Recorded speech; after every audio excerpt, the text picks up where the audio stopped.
गुरु प्यारी साध संगत जी, राधा स्वामी जी।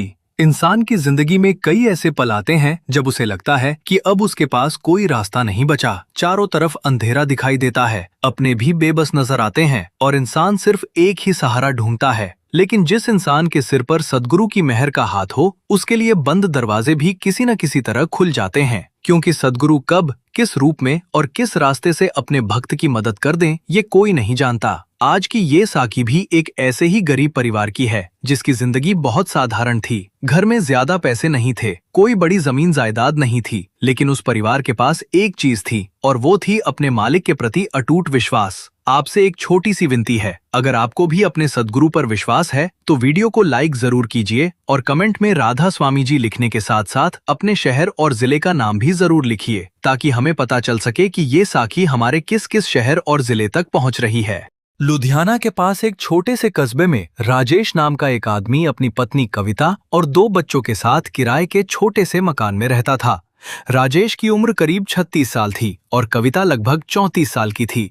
परिवार गरीब जरूर था, लेकिन दोनों पति पत्नी मेहनती थे और अपनी छोटी सी दुनिया में संतुष्ट रहने की कोशिश करते थे। राजेश एक बड़ी फैक्ट्री में पिछले कई सालों से मजदूरी करता था। सुबह अंधेरा रहते ही उठना, जल्दी से नहाकर तैयार होना, पत्नी के हाथ की 2 रोटियां खाना और फिर साइकिल लेकर फैक्ट्री निकल जाना उसकी रोज की जिंदगी थी। कविता का जीवन भी किसी तपस्या से कम नहीं था।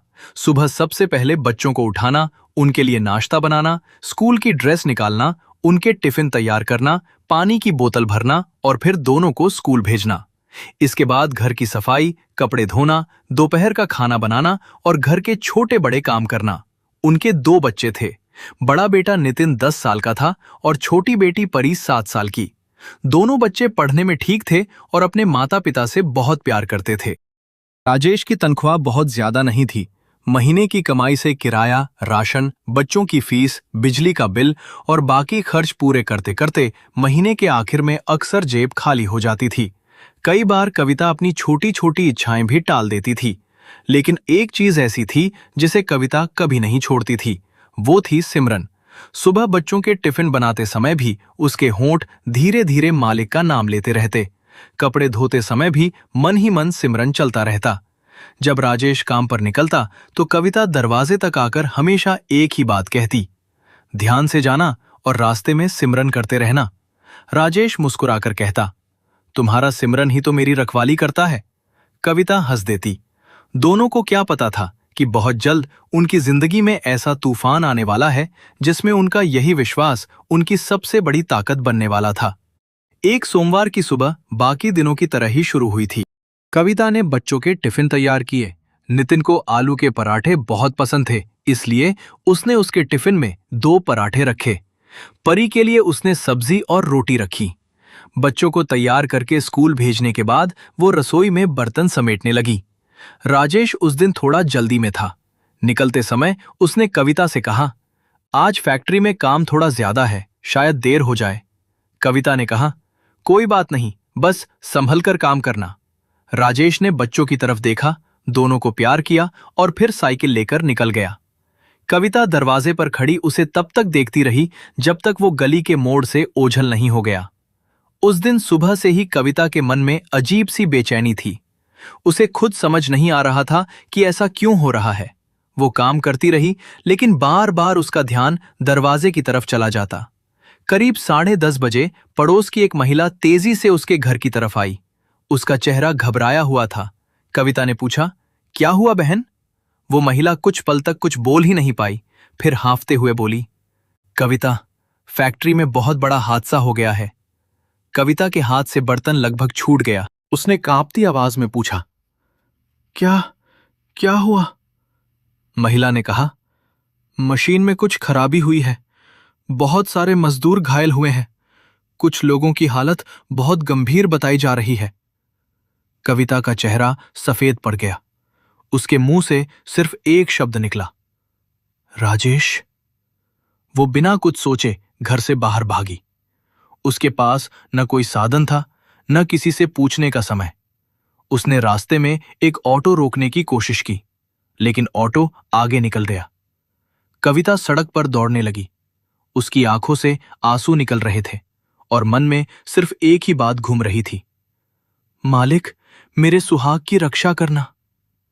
उसने चलते चलते अपने दुपट्टे से सिर ढका और मन ही मन सिमरन करने लगी। मालिक, मालिक, मालिक। हर कदम के साथ उसकी सांस तेज होती जा रही थी। फैक्ट्री अभी काफी दूर थी, लेकिन उस समय उसे दूरी का एहसास ही नहीं था। उसे सिर्फ अपने पति का चेहरा दिखाई दे रहा था। अचानक उसके मन में एक बहुत पुरानी बात कौन थी। शादी के कुछ साल बाद राजेश ने उससे कहा था, कविता, जिंदगी में चाहे जितनी मुश्किल आए, घबराना मत। जब कुछ समझ ना आए तो मालिक का नाम लेना, बाकी वो खुद संभाल लेगा। कविता ने आंखें बंद की और दौड़ते हुए कहा, मालिक, आज मेरी परीक्षा मत लेना। मेरे बच्चों के पिता को मुझसे मत छीनना। कुछ दूर जाने के बाद उसे सड़क के किनारे एक बूढ़ा आदमी दिखाई दिया। वो आदमी बिल्कुल शांत बैठा था। कविता उसके पास से गुजरने लगी तो बूढ़े ने अचानक आवाज दी, बेटी। कविता रुक गई। उसने पीछे मुड़कर देखा। बूढ़े ने कहा, इतनी घबराई हुई क्यों भाग रही हो? कविता रोते हुए बोली, फैक्ट्री में हादसा हुआ है। मेरे पति वहीं काम करते हैं। बूढ़े ने कुछ क्षण उसे देखा और बहुत शांत आवाज में कहा, जिसका मालिक रखवाला हो उसके लिए इतना डर क्यों करती है? कविता कुछ समझ नहीं पाई। बूढ़े ने फिर कहा, नाम जपती रहो, मन को मत डगमगाने देना। कविता की आंखें भर आईं। उसने हाथ जोड़कर कहा, बाबा जी, मेरे पति को कुछ नहीं होना चाहिए। बूढ़े ने बस इतना कहा, जिसे तुम अपना समझकर बचाना चाहती हो उसे पहले ही मालिक के चरणों में सौंप दो। कविता वहीं कुछ पल के लिए ठिठक गई। उसे लगा जैसे इन शब्दों ने उसके भीतर कुछ बदल दिया हो। उसने आंखें बंद की और पहले से भी ज्यादा ध्यान से सिमरन शुरू कर दिया। मालिक, मालिक, मालिक। फिर वो फैक्ट्री की तरफ दौड़ पड़ी। उधर फैक्ट्री के अंदर अफरा तफरी मची हुई थी। मजदूर इधर उधर भाग रहे थे। कुछ घायल जमीन पर पड़े थे। किसी के हाथ में चोट लगी थी, किसी के पैर में, किसी के सिर पर गहरी चोट थी। एम्बुलेंस लगातार आ जा रही थी। घायलों को अस्पताल भेजा जा रहा था। राजेश का कोई पता नहीं था। कविता जैसे ही फैक्ट्री के गेट पर पहुंची, उसने वहां खड़े एक कर्मचारी से पूछा, राजेश, राजेश सिंह, वो अंदर था, वो कहाँ है? कर्मचारी ने घबराकर कहा, बहन, अंदर बहुत बुरी हालत है। घायलों को अस्पताल भेज दिया गया है। आप अस्पताल जाइए। कविता के पैरों तले जमीन खिसक गई। उसने पूछा, कौन से अस्पताल? कर्मचारी ने अस्पताल का नाम बताया। कविता वहां से फिर भागी। उसके पास किराए तक के पैसे मुश्किल से थे, लेकिन उस समय पैसे की चिंता नहीं थी। उसके मन में सिर्फ एक सवाल था, राजेश जिंदा है या नहीं? अस्पताल पहुंचकर उसने देखा कि बाहर घायल मजदूरों के परिवारों की भीड़ लगी थी। किसी की मां रो रही थी, किसी की पत्नी अपने पति का नाम पुकार रही थी, किसी का भाई डॉक्टरों से सवाल कर रहा था। कविता की नजरें हर चेहरे को तलाश रही थीं। फिर एक स्ट्रेचर तेजी से अंदर ले जाया गया। कविता की नजर उस स्ट्रेचर पर पड़ी और उसके शरीर में जैसे बिजली दौड़ गई। उसने देखा वो राजेश था, लेकिन उसके सिर से खून बह रहा था और उसके शरीर पर कोई हरकत नहीं थी। कविता चीख पड़ी, राजेश! वो उसके पीछे भागी, लेकिन डॉक्टरों ने उसे रोक दिया। आप बाहर रहिए। कविता हाथ जोड़कर बोली, डॉक्टर साहब, ये मेरे पति हैं, इन्हें बचा लीजिए। डॉक्टर ने कहा, हम पूरी कोशिश कर रहे हैं। दरवाजा बंद हो गया। कविता वहीं फर्श पर बैठ गई। उसकी आंखों से आंसू बह रहे थे। उसने दोनों हाथ जोड़कर ऊपर देखा और बस इतना कहा, मालिक, अब मेरे पास कुछ नहीं है, अब सब आपके हाथ में है। और तभी अंदर से एक नर्स तेजी से बाहर आई। उसने डॉक्टर को कुछ बताया। डॉक्टर तुरंत वापस अंदर चले गए। कविता खड़ी हो गई। उसका दिल तेजी से धड़कने लगा। उसे नहीं पता था कि अंदर ऐसा क्या हुआ है, लेकिन अगले कुछ मिनट उसकी पूरी जिंदगी बदलने वाले थे।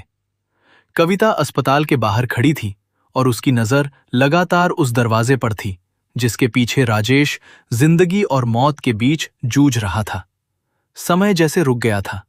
5 मिनट, 10 मिनट, 15 मिनट, हर गुजरता पल कविता के लिए एक युग जैसा लग रहा था।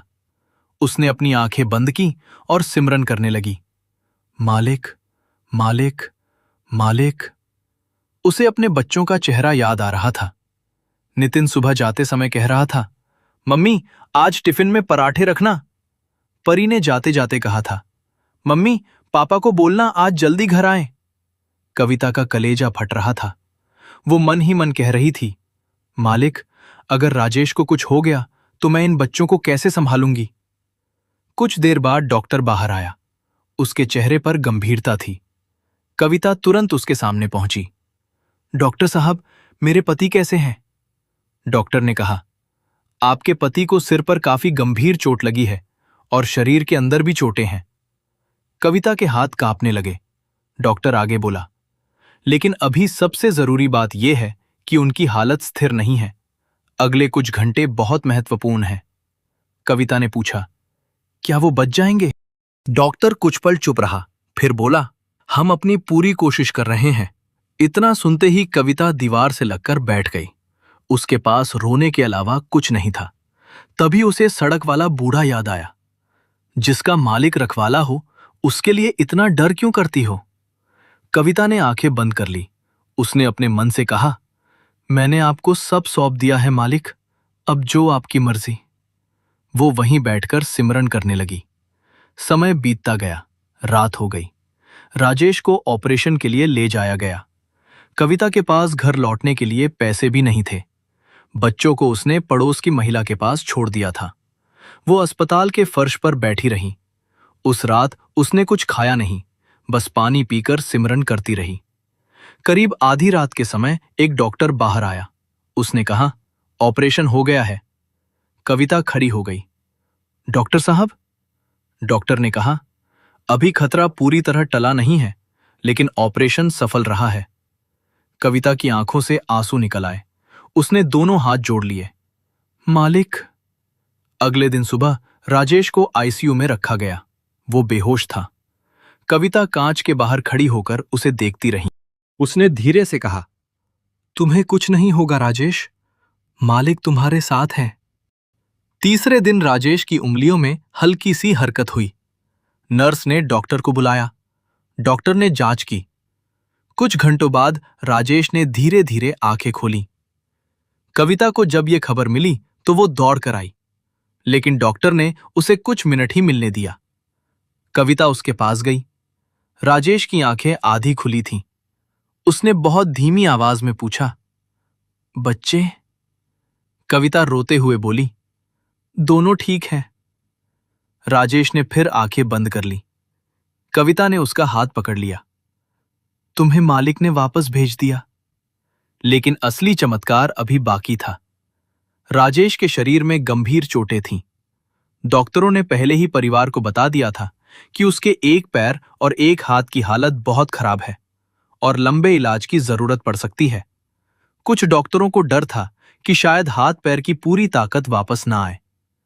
कविता ने यह बात सुनकर भी हार नहीं मानी। वो हर दिन अस्पताल में बैठकर सिमरन करती। राजेश जब होश में आता तो वो उसके कान के पास धीरे धीरे नाम का सिमरन करती। एक दिन राजेश ने आंखें खोलकर कहा, कविता? हाँ? मैंने कुछ देखा था, कविता ने पूछा। क्या? राजेश कुछ पल चुप रहा, फिर बोला, जब हादसा हुआ था मुझे लगा था कि अब मैं नहीं बचूंगा। कविता की आंखें भर आईं। राजेश आगे बोला, मशीन का एक भारी हिस्सा मेरी तरफ गिरा। मैं नीचे दब गया। मेरे आसपास कई लोग चीख रहे थे। मुझे सांस लेने में भी तकलीफ हो रही थी। फिर मुझे कुछ याद नहीं। कविता ध्यान से सुन रही थी। राजेश बोला, लेकिन उसके बाद मुझे ऐसा लगा जैसे कोई मुझे खींचकर बाहर निकाल रहा है। कविता ने पूछा, कौन? राजेश ने सिर हिलाया। मुझे चेहरा साफ नहीं दिखाई दिया, बस सफेद कपड़े जैसे कुछ दिखाई दे रहे थे और कोई मेरे कान के पास कह रहा था, डर मत, अभी तेरे घर में तेरी जरूरत है। कविता का शरीर सिहर उठा। उसने पूछा, फिर क्या हुआ? राजेश बोला। मुझे लगा कोई मेरे सिर पर हाथ रख रहा है। उसके बाद मुझे कुछ महसूस नहीं हुआ। कविता की आंखों से आंसू बहने लगे। उसे सड़क वाला बूढ़ा याद आ गया। वो सोचने लगी, क्या ये वही मेहर थी? लेकिन वो किसी निष्कर्ष पर नहीं पहुंची। उसने सिर्फ मन ही मन कहा, मालिक, आपका शुक्र है। राजेश का इलाज चलता रहा। हफ्तों बाद उसने धीरे धीरे चलना शुरू किया। डॉक्टर खुद हैरान थे कि इतनी गंभीर चोट के बाद उसकी रिकवरी अपेक्षा से कहीं बेहतर हो रही थी। एक डॉक्टर ने कविता से कहा, आपके पति बहुत भाग्यशाली हैं। जिस स्थिति में उन्हें लाया गया था, उसमें परिणाम इतना अच्छा आना आसान नहीं था। कविता मुस्कुराई। उसने कहा, डॉक्टर साहब, भाग्य नहीं, मालिक की मेहर है। डॉक्टर ने मुस्कुराकर कहा, आप इसे जो भी कहें, लेकिन ये सच है कि उन्होंने बहुत मुश्किल लड़ाई जीती है। करीब 2 महीने बाद राजेश घर वापस आया। बच्चे उसे देखकर खुशी से रो पड़े। परी उसके पैर से लिपट गई। पापा, आप अब कहीं नहीं जाओगे ना? राजेश ने उसे सीने से लगा लिया। उस दिन कविता ने घर में साधारण सा खाना बनाया। कोई बड़ी दावत नहीं थी, बस दाल, रोटी और थोड़ी सी सब्जी। लेकिन उस छोटे से घर में उस दिन जितनी खुशी थी, शायद किसी बड़े महल में भी नहीं थी। राजेश ने खाना शुरू किया तो अचानक उसकी नजर दीवार पर लगी बाबा जी की तस्वीर पर गई। वो कुछ देर तस्वीर को देखता रहा, फिर उसकी आंखें भर आईं। उसने हाथ जोड़ दिए। अगर उस दिन मालिक ने मेरा हाथ नहीं पकड़ा होता तो आज मैं यहां नहीं बैठा होता। कविता ने कहा, राजेश, रास्ते में मुझे भी एक बूढ़ा मिला था। राजेश ने चौंक कर पूछा, कैसा बूढ़ा? कविता ने उसे सारी बात बताई। राजेश कुछ देर चुप रहा, फिर बोला, वो बूढ़ा कैसा दिखता था? कविता ने उसका चेहरा याद करने की कोशिश की। शांत चेहरा था, सफेद दाढ़ी थी और उसकी आंखों में अजीब सी शांति थी।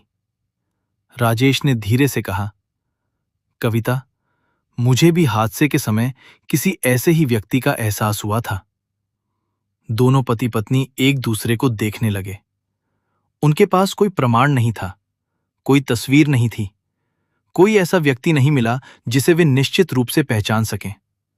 लेकिन दोनों के दिल में एक ही बात थी, जिसे हम बाबा जी की मेहर कहते हैं, उसे साबित करने के लिए हमेशा आंखों से दिखाई देना जरूरी नहीं होता। उस घटना के बाद राजेश के मन में बहुत बड़ा बदलाव आया।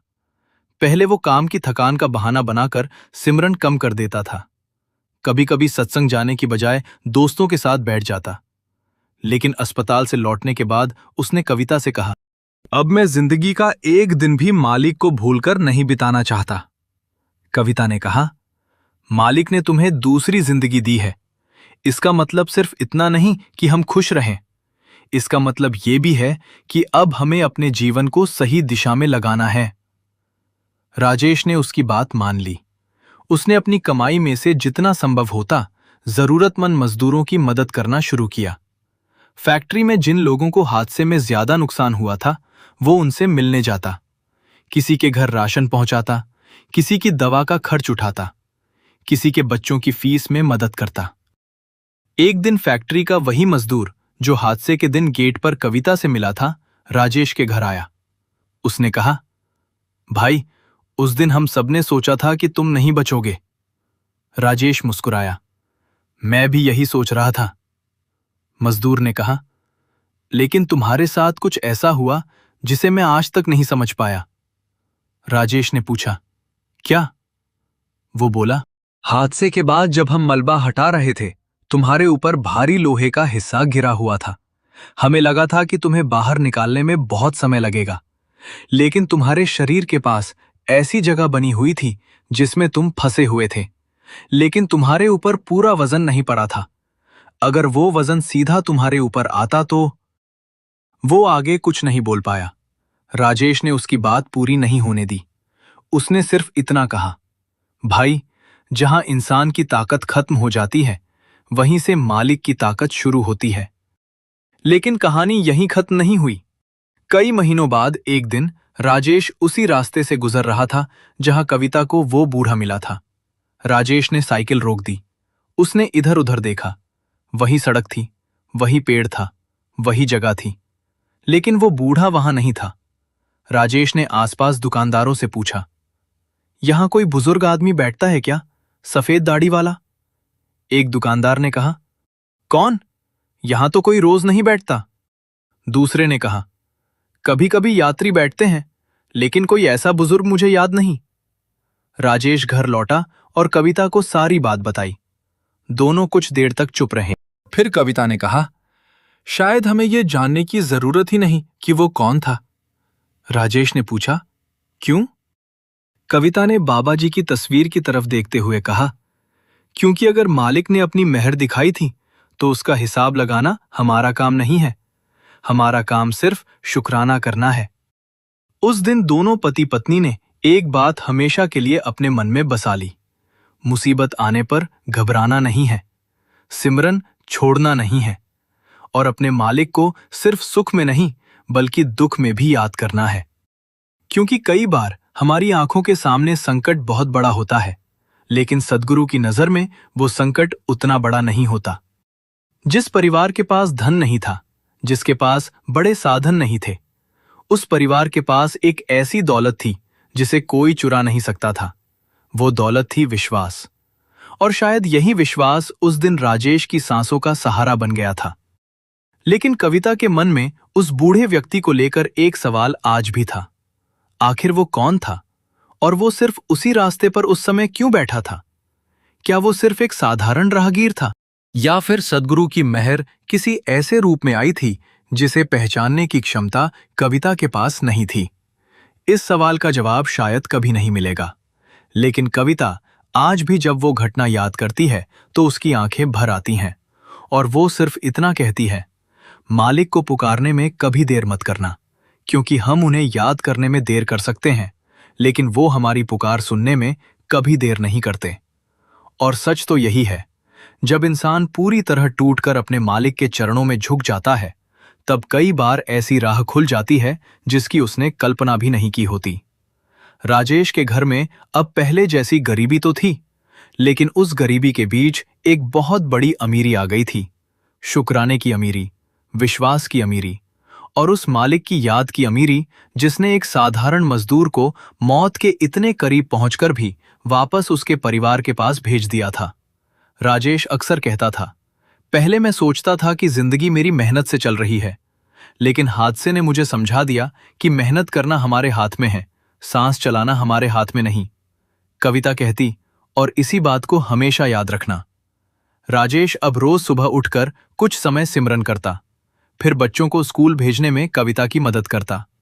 पहले वो घर के कामों को सिर्फ औरत का काम समझता था, लेकिन उस हादसे के बाद उसकी सोच बदल गई थी। वो कहता, जिस पत्नी ने मेरे लिए अस्पताल के बाहर 2 महीने रातें काट दी, उसके साथ घर का काम करना कोई एहसान नहीं है। कविता मुस्कुराकर कहती, तुम भी बहुत बदल गए हो। राजेश हंसकर जवाब देता, हादसे ने शरीर से ज्यादा मेरी सोच को चोट मारी है। धीरे धीरे राजेश पूरी तरह काम करने लायक हो गया। हालांकि पहले जैसी ताकत नहीं रही थी, लेकिन उसने शिकायत नहीं की। वो कहता, जो मिला है वो भी मेहर है। एक दिन फैक्ट्री में उन मजदूरों के लिए सहायता राशि जमा की जा रही थी जो हादसे में घायल हुए थे। राजेश ने अपनी क्षमता के अनुसार कुछ पैसे दिए। फैक्ट्री का मालिक देखकर हैरान हुआ। उसने कहा, राजेश, तुम्हें खुद इलाज के लिए पैसों की जरूरत है, फिर भी तुम दूसरों की मदद क्यों कर रहे हो? राजेश ने कहा, साहब, जब मैं अस्पताल में था तब बहुत से लोगों ने मेरी मदद की थी, अब मेरी बारी है। उस दिन मालिक ने राजेश की पीठ थपथपाई, लेकिन राजेश ने मन ही मन कहा, मालिक, अगर मेरे हाथ से किसी की मदद हो रही है तो ये भी आपकी ही सेवा है। समय बीतता गया, बच्चे बड़े होने लगे। नितिन पढ़ाई में अच्छा करने लगा और परी भी बहुत समझदार हो गई। कविता जब कभी बच्चों को सिमरन और सेवा के बारे में समझाती तो एक बात जरूर कहती, बेटा, मालिक से मांगना हो तो सबसे पहले ये मांगना कि हमें सही रास्ते पर चलने की बुद्धि देना। एक दिन परी ने मासूमियत से पूछा, मम्मी, क्या बाबा जी सच में लोगों की मदद करते हैं? कविता ने उसे सीने से लगाकर कहा, बेटा, जब दिल से भरोसा होता है ना, तो मदद कई तरह से आती है। कभी इंसान के रूप में, कभी किसी घटना के रूप में, कभी किसी सही विचार के रूप में। परी ने पूछा, तो पापा को किसने बचाया? कविता ने बाबा जी की तस्वीर की तरफ देखा। उसकी आंखें नम हो गईं। जिसे तुम मालिक कहती हो। वर्षों बाद भी उस हादसे की याद राजेश और कविता के मन में ताजा थी, लेकिन अब उस याद में डर कम और शुक्राना ज्यादा था। एक दिन कविता उसी सड़क से गुजर रही थी। वही सड़क, वही पेड़, वही मोड़, जहां उसे वह बूढ़ा मिला था। उसने अचानक देखा कि सड़क के किनारे एक वृद्ध व्यक्ति बैठा हुआ है। कविता का दिल जोर से धड़कने लगा। वह कुछ कदम आगे बढ़ी। बूढ़े ने उसकी तरफ देखा। कविता वहीं रुक गई। चेहरा वैसा ही शांत, सफेद दाढ़ी, आंखों में वही गहराई। कविता के मुंह से अनायास निकला, बाबा जी। बूढ़े ने कुछ नहीं कहा, बस हल्की सी मुस्कान दी। कविता आगे बढ़ी। उसने कहा, आपने उस दिन मुझे कहा था कि जिसका मालिक रखवाला हो उसे डरना नहीं चाहिए। बूढ़ा चुप रहा। कविता की आंखों से आंसू बहने लगे। उसने पूछा, आपको मेरे पति के बारे में कैसे पता था? बूढ़े ने सिर्फ इतना कहा, जिसकी चिंता तुम्हें थी उसकी चिंता तुमसे पहले किसी और को थी। कविता के पूरे शरीर में जैसे कंपन होने लगा। उसने हाथ जोड़ दिए। आप कौन हैं? बूढ़ा मुस्कुराया, बेटी, नाम जानकर क्या करेगी? नाम तो उसका लेना है जिसने सबको जीवन दिया। कविता की आंखों से आंसू बहते रिप्रेजेंट रहे। वो कुछ और पूछती, उससे पहले सड़क पर एक वाहन तेजी से गुजरा। कविता ने एक पल के लिए आंखें बंद की, और जब उसने दोबारा देखा, वो बूढ़ा वहां नहीं था। कविता ने आसपास देखा, सड़क खाली थी। वो आगे पीछे भागी, लेकिन बूढ़े का कहीं पता नहीं था। वो घर लौटी तो राजेश को सारी बात बताई। राजेश कुछ देर तक चुप बैठा रहा। फिर उसने बाबा जी की तस्वीर के सामने हाथ जोड़ दिए। मालिक, अब मुझे कोई प्रमाण नहीं चाहिए। कविता ने पूछा, क्यों? राजेश बोला, क्योंकि जिस दिन मुझे लगा था कि मैं मर रहा हूं, उसी दिन मुझे जिंदगी मिली। और जिस दिन तुम्हें लगा था कि मैं चला गया, उसी दिन तुम्हें रास्ते में भरोसा मिला। इससे बड़ा प्रमाण हमारे लिए क्या होगा? दोनों की आंखों में आंसू थे। उन्होंने उस दिन एक दूसरे से वादा किया कि चाहे जिंदगी में कितनी भी परेशानी आए, वे मालिक का सिमरन नहीं छोड़ेंगे। और यही इस साखी की सबसे बड़ी सीख है। सद्गुरु से जुड़ना केवल इस बात का नाम नहीं कि जब दुख आए तो हम उन्हें याद करें। सच्ची भक्ति तो तब है जब सुख मिले तब भी उनका शुक्राना हो, जब घर में पैसा हो तब भी उनका नाम हो, जब जेब खाली हो तब भी उनका नाम हो, जब शरीर स्वस्थ हो तब भी उनका नाम हो, और जब जिंदगी किसी परीक्षा में डाल दे तब भी हमारा विश्वास डगमगाए नहीं। राजेश को उस हादसे ने एक बात सिखा दी थी, इंसान अपने परिवार की रक्षा करना चाहता है, लेकिन आखिरकार परिवार का असली रखवाला मालिक ही है। कविता को उस घटना ने एक बात सिखाई, जब मन घबराने लगे तो सिमरन को और मजबूत कर देना चाहिए। और उनके बच्चों ने सीखा, मालिक की मेहर हमेशा किसी चमत्कारी घटना के रूप में ही नहीं आती। कभी कभी वो किसी इंसान के अच्छे शब्दों में भी आती है, किसी सही समय पर मिली मदद में भी आती है, और कभी ऐसी ताकत बनकर आती है जो हमें टूटने नहीं देती। आज भी अगर कोई कविता से पूछता है, क्या सच में तुम्हारे पति को चमत्कार से नई जिंदगी मिली? तो कविता मुस्कुराकर कहती है, मैं चमत्कार का मतलब नहीं जानती। मैं इतना जानती हूं कि उस दिन मेरे पति मौत के मुंह से वापस आए थे, और उस समय मेरे पास उनके लिए कुछ नहीं था। मेरे हाथ खाली थे, लेकिन मैंने अपने मालिक का नाम नहीं छोड़ा था।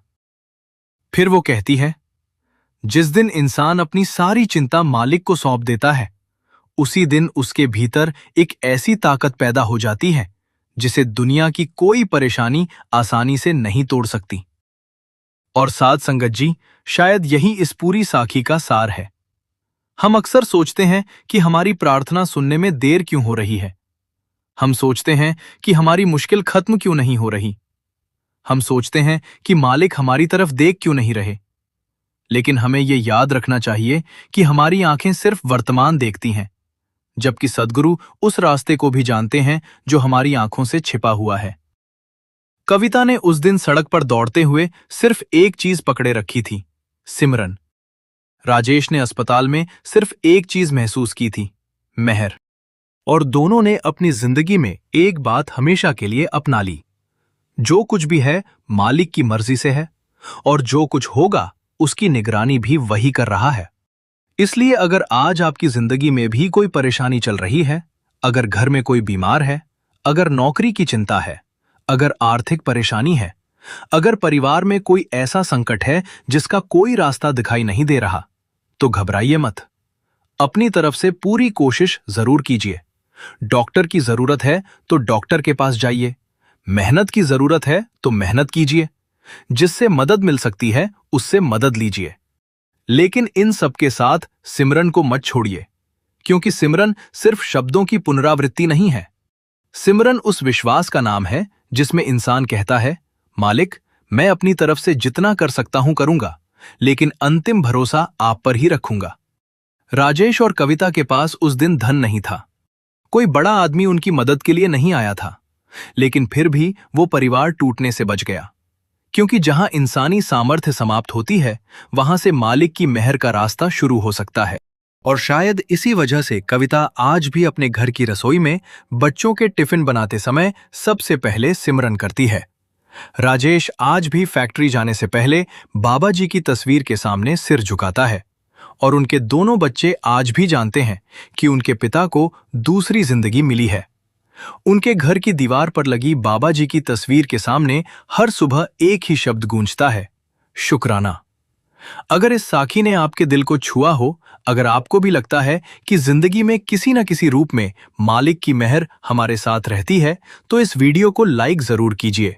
और अगर आपने अभी तक हमारे चैनल को सब्सक्राइब नहीं किया है, तो चैनल को सब्सक्राइब जरूर करिए और साथ में बेल आइकन को भी प्रेस कर दीजिए, ताकि ऐसी ही भावपूर्ण राधा स्वामी साखियां जब भी आएं, उनकी सूचना आपको सबसे पहले मिल सके। और जाते जाते अपने मन में बस एक बात जरूर रखिए, मुसीबत कितनी भी बड़ी क्यों ना हो, सिमरन छोटा मत होने देना। आंखों से आंसू आए तो आने देना, मन घबराए तो घबराने देना, लेकिन मालिक पर विश्वास मत टूटने देना।